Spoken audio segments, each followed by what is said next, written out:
for Wednesday, January 4th, 2023. Due to the continuing state of emergency declared by the governor related to preventing the spread of COVID-19 and pursuant to Government Code Section 54953, subsection E, Sam will be holding this board meeting by Zoom webinar.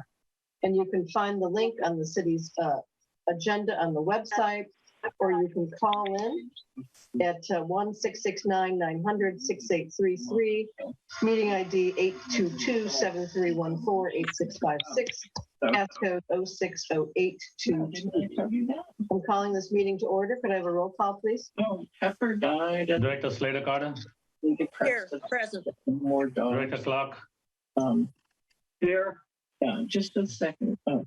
Director Penrose. I will. I definitely. Let me just find out something. Did you want to be in here, Herbaceous? Somebody needs to mute themselves because we're getting background noise. Go to another place. It's hard to have a meeting. It's happening. Director Dye. Here. And Director and Harvey. Harvey. Okay. So, Well, Harvey's an observer today. okay. Director Lohman. 1, 2, 3. Come on, Sal. Okay, I don't see him there. Then Chair Ruddock. Don't you, boy. Okay, so first order of business is public comment, and this is for items not on the agenda or items that are on the consent agenda, although there is no consent agenda today. Can I make one clarification on that, Chair Ruddock? Yes. There was a kind of a misunderstanding on this. For special meetings, it's really supposed to be for public comments, items that are on the agenda. That's different from regular meetings. And so, you know, if you want to chair's discretion, allow people to go and talk, I guess you can, but it really should be items on the agenda. Okay. Sounds good. So to clarify, we're taking public comment for items on the agenda, the regular agenda.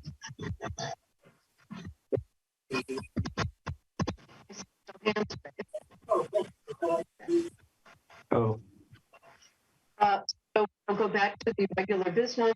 Item 3A, update Board of Directors on damage to authority plants and facilities attributable to recent and ongoing storms and flooding. May I suggest any item we need to take a vote on, we take a quick vote on, and then we can do any kind of staff reports? Like I say, the power here in Montana is iffy. I get to the one item that really needs to be addressed is the vote would be on items B and C, 3B and 3C. And those are contained in the resolution 1-2023. So that's really it. For the board to approve the resolution, you're doing all of the things that are listed under C. Well, let's start with item 2B then. Okay. Thank you. That is to declare a state of emergency per resolution 1-2023 and direct the general manager to coordinate authorities, member agencies, state and federal disaster agencies to address this emergency. We're authorized. Okay. So that's part of the resolution that's in the packet in 1-2023. We wanted to try to do it in all in one resolution. The state of emergency declaration, the purpose of it is to allow SAM, although there's not the same kind of state of emergency powers like you'd have for a city or a county, there are potentially funding sources that may be available that SAM may be in a better position to access. And also, you know, that way, by doing the declaration of the state of emergency, SAM is consistent with I'm not sure if the county of San Mateo has gone to a state of emergency, but I know the city of Half Moon Bay has. And so that was the reason for the declaration of state of emergency. But then the other main purpose of this resolution is to deal with emergency procurement authorities. The authority already has pretty robust discretion for the general manager in the purchasing policy, but because some of the work that may need to get done involves public works projects, that triggers Public Contract Code 22050, which has specific requirements, which the board is going to be we'll be checking those boxes by approving the resolution. So we'll be doing all of the things listed in item C. I can answer any questions or I can go through those individually at the pleasure of the board, whichever would be most helpful. Any questions for staff? Seeing none, could we have a motion?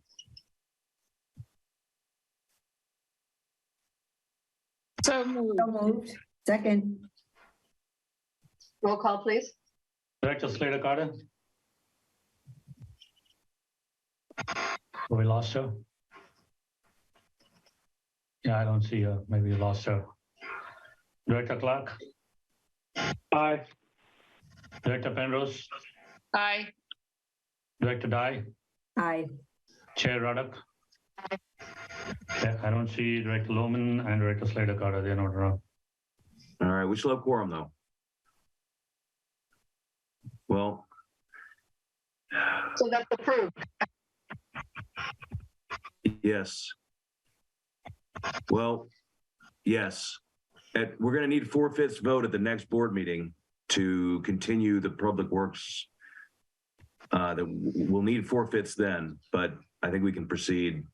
Well, this was approved. Okay. This resolution was approved.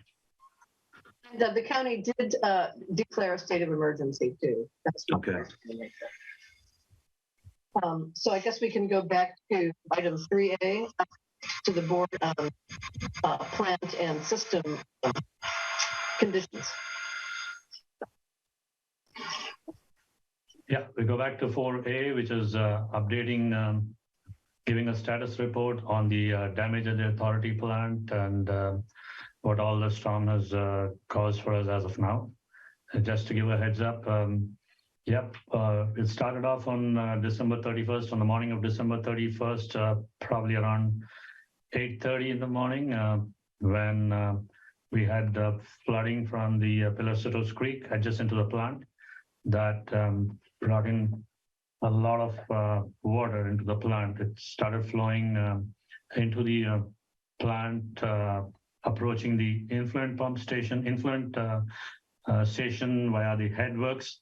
The flow meter, which is in the headworks, got totally submerged, and the water proceeded further, getting into the electrical building, and which is located in the mechanical building 1, filled up the pipe gallery, which is adjacent to the influent pump station, and went on to the effluent building and caused damage to certain equipments. Now, at that point of time, we wanted to protect the plant further, so we switched off the pump stations in the north, which is the Montara pump station and the Portola pump station, which feed a major amount of sewer coming into the plant, so that we didn't want to overwhelm the plant with more sewer, and because as it is, it was getting overwhelmed with stormwater. So after a couple of hours, when everything literally receded, we found out that a couple of damages had taken place in the plant. We lost one of the recirculation pumps. We lost the transformer for effluent building. We lost some breakers. It is just a miracle that the electrical system was saved. We didn't, although there was a lot of water in the electrical building. I'm sure you've seen the pictures in the staff report, which gives water at several locations in the electrical building. So besides that, because we had to shut off the Portola pump station and Montara pump station for a considerable amount of time, and it was also raining and there were a lot of flows coming in, we had an overflow from the wet weather storage on, adjacent to the Portola pump station. There was overflow at 3 places. There was one at the Burnham Strip, second was the Magellan Avenue, and the third was the RV Park across Burnham Strip. We also had, overflow from the Montara pump station. Now, that was on the 31st of December, and on January 1st, 2023, we had a sewer leakage on the IPS force main that is known as the Montara force main because it is in the Montara area, but it belongs to SAM. And there was leak between California and Valimar Street along Highway 1. Staff investigated and found that there was a force main leak south of the Valimar pump station. So we excavated the pipe. We found out that there were several breaks. So since Sunday morning, staff and the contractor have been doing that. And we found out that as we were digging and trying to put clamps, trying to put pipes further downstream, there were more and more breaks. We literally, I think, came up with 4 breaks, which were scattered, but sewer was leaking. In order to prevent leaking from the place of location into the neighborhood and other places, we had to shut off the Montara pump station. So the Montara pump station has a walker tank, which has a capacity of almost 450,000 gallons, and that started overflowing. And that overflowed from 2 manholes, which are outside the Montara pump station, and that overflows directly into the ocean. So we tried our best to decrease the flow going into the ocean. We had vac trucks. We had a couple of vacuum trucks and our vector going back and forth, but it's only so much that you can do because each one has got a capacity of about 3,000 gallons. And we took the sewer and from the Montara pump station, from the overflow point, and took it to Princeton pump station. And while the contractors were working around the clock, staff was working around the clock on a 24-hour basis. And then yesterday morning, once we realized that we were not making a headway, the pipes were actually failing as we move along. We thought the best way would be to do a bypass and have an above the ground pipe, which is not an ideal situation because it is not safe for long-term purposes. Putting a clamp on the ground would be the best thing. But since the pipes were failing, that was the only alternate solution, and we started working on it yesterday morning. And fortunately, we were able to arrest it this morning at about 11:30. Around 11:30, we were able to complete the above ground pipe, and we arrested the leak coming from the pipe, and we arrested the overflow to the ocean. So it is being monitored very closely right now. But as of now, the IPS leak has stopped. We've got the above ground and pipe, and we are discussing with a pipeline contractor who had earlier laid out force main at different locations in the SAM areas. We're discussing with him to at least replace a large portion of the pipe, about 800 feet, so that we could convert this above ground to an underground pipe and have that as a permanent feature. So we are hopeful that we will be able to complete this task in about 2 to 3 weeks' time, but we are negotiating, trying to get prices and other deals from this contractor. And I can give more updates on Monday when we have a regular board meeting. I do have a PowerPoint, but these are the same pictures which I have attached in the staff report. So unless somebody wants to look at it on big screen, I can put it up. Otherwise, I'm not planning on making a presentation today. Any questions? Staff is here to answer any questions. You're muted, Debbie. That is the director's cue to ask questions. And I see that we also have Ma, who's our Public Works Director, present. And I see that an integral team is also here, which I'm very happy about. Barbara. I just wanted to extend my compliments and appreciation to the SAM staff who have just been there working as hard as they can every minute since this all started. It's been really impressive, and they've dealt with it as well as anyone could. So I just, as one board member, I want to express my appreciation and my respect for them all. Thank you. Thank you. Thank you, Barbara. Here, here. Yeah, I totally agree with what Barbara just said. Is the Montara pump station turned back on? Yes, it is on since noon today. And so, and no new leaks in the IPS from that, right? Yes. So far, so good.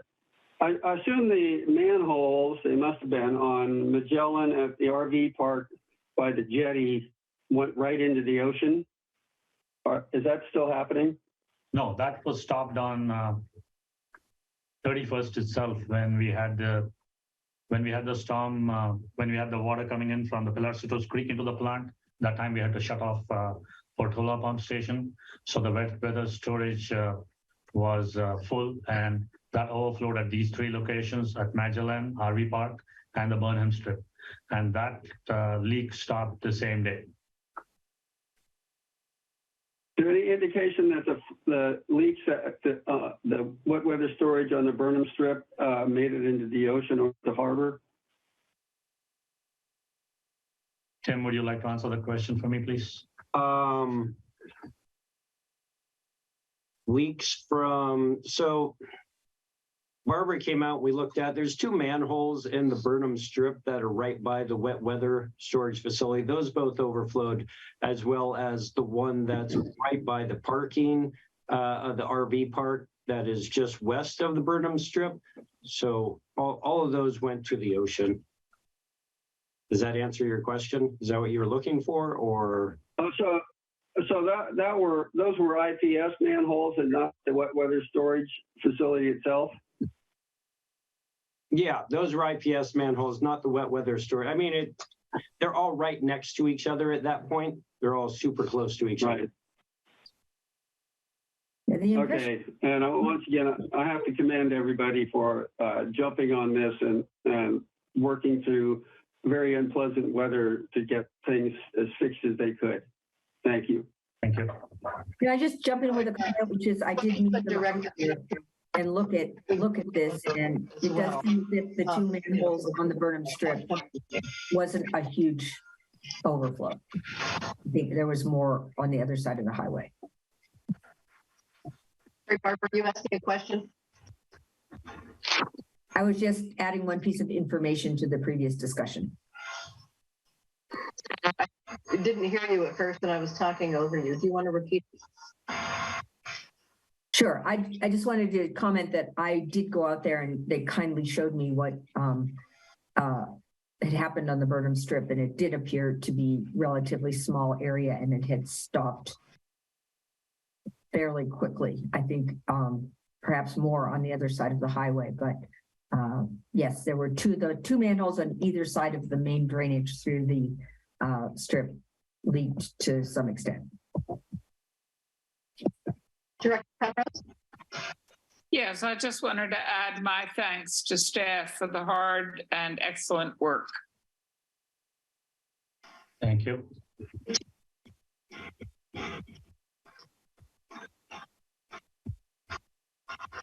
So might be good, I think, at our upcoming, first I get by Dr. Dave Rebell. Dave? Yeah, yes. Hi, everybody. I'm sorry to hear you guys are having such a traumatic time, and hopefully the next couple storms doesn't get any worse. I'm really, as Sam and I are, working to try and model flooding at the site, both now and into the future. These kind of events are really, really important and helpful for us to try and understand where the water is coming from and how it's getting into the plant. And so I'm going to try and rearrange my schedule so I can come up on Friday after hopefully flows subside a little bit, and we can look for some markers and high water marks and things like that, out in the creek. But I know you guys are making sure protecting public safety is number one. But if there are opportunities to, document where water is getting into the facility, what locations, that would be really, really helpful to make sure that we get this model right so that we have confidence in today's event, flooding extents, and what it could look like in the future. We were looking at our data on recurrence intervals, and this is somewhere bigger than a 30-year flood event, probably between a 30 and 50-year, depending upon what extreme value analysis curves you fit to the data.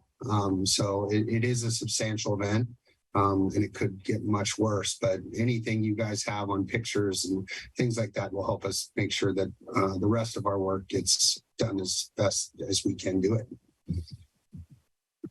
Yeah, I think it would be good to document conditions as well.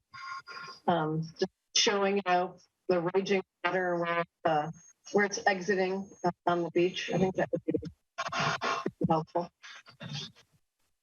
Dr. Dye, do you have another question?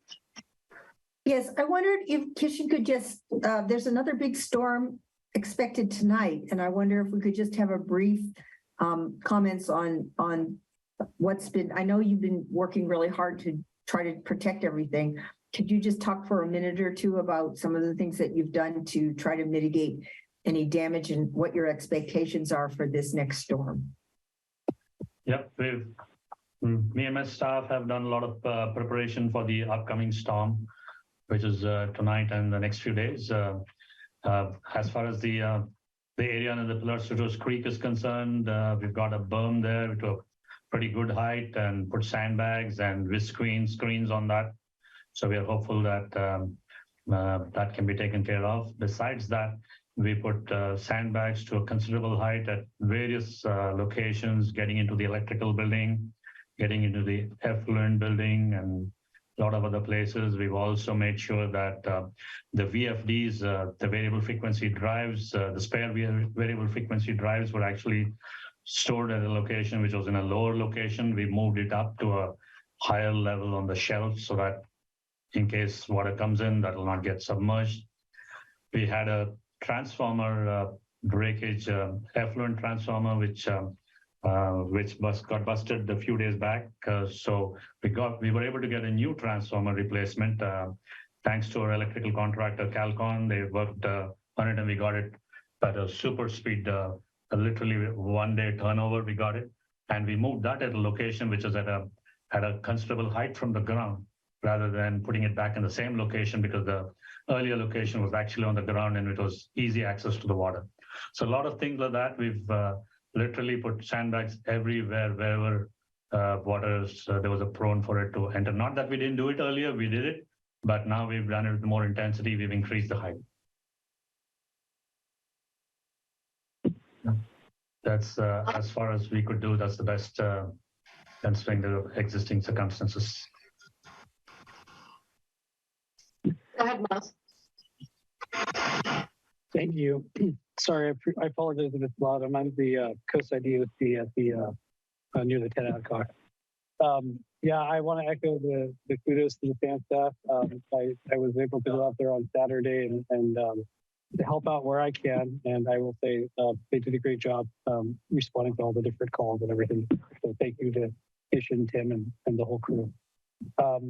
Mike, I have a question with regard to our study. Is there any consideration at this point? I know it might be a little early, but is there a consideration to take a look at our modeling for flooding and maybe looking at the watershed and how it impacts our IPS, as well as some of the force main infrastructure beyond just the plant? I don't know if this is kind of, I just thought of it right now as I was hearing David talk about the modeling. I'm just curious if there's any consideration about that, because obviously the wet weather storage as well as the force main had some issues, and wondering if there's anything we can look at to try to see what the problem is there and make sure that we don't fall into that danger. Yeah, to answer your question, Maz, we haven't discussed it with David, but now that we have experienced all these things, we can discuss with David and see how we can integrate something into the model that he's prepared. I think just to bring back the scope of work and see if additional work we want done, beyond some inputs into the model. To have a discussion about it, or have staff review it and let us know what you think. And Director Dye. Just one more question, which doesn't need to be answered tonight, but I'm curious to know if we had put in the additional 200,000 gallons of wet weather storage, if that would have prevented the spills. I know I'm not asking for an answer right now, just I'd like to know that at some point. Thank you. Answer it right now. Let me put my hand up. Hi, this is Catherine. I'm on the phone. All the power is out in Montera.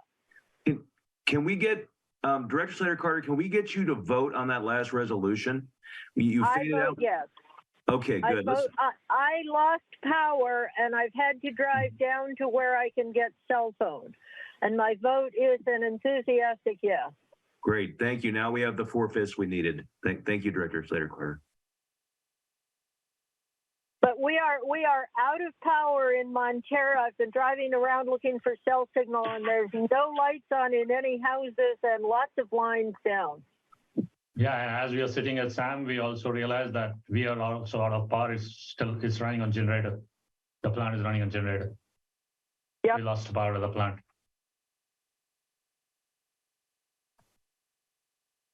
Well, if we're all done, I'm going to sign off. I've got to go. Goodbye, stay safe. Okay, I guess we can wrap it up unless the directors have any comments before we sign off. We'll see you on Monday. Yep. The staff, take care, and you know, if we can help the Oswell as well, and Miles needs to pace himself as well. So, take it easy, Tim. Okay. Good luck, everybody. Thank you very much. Oh, Kishan, Yes. I'd like to ask a question. We have a board ops meeting scheduled Friday afternoon. Considering what's going on, the situation, I think we should probably postpone that because Yes. I think you'll be busy. I think you'll be busy. Yeah, we'll postpone it because we've already discussed what we wanted to discuss most of it today. So let's do it after the next week meeting. All right. Thank you. Okay. Thank you very much. Everybody. Bye-bye.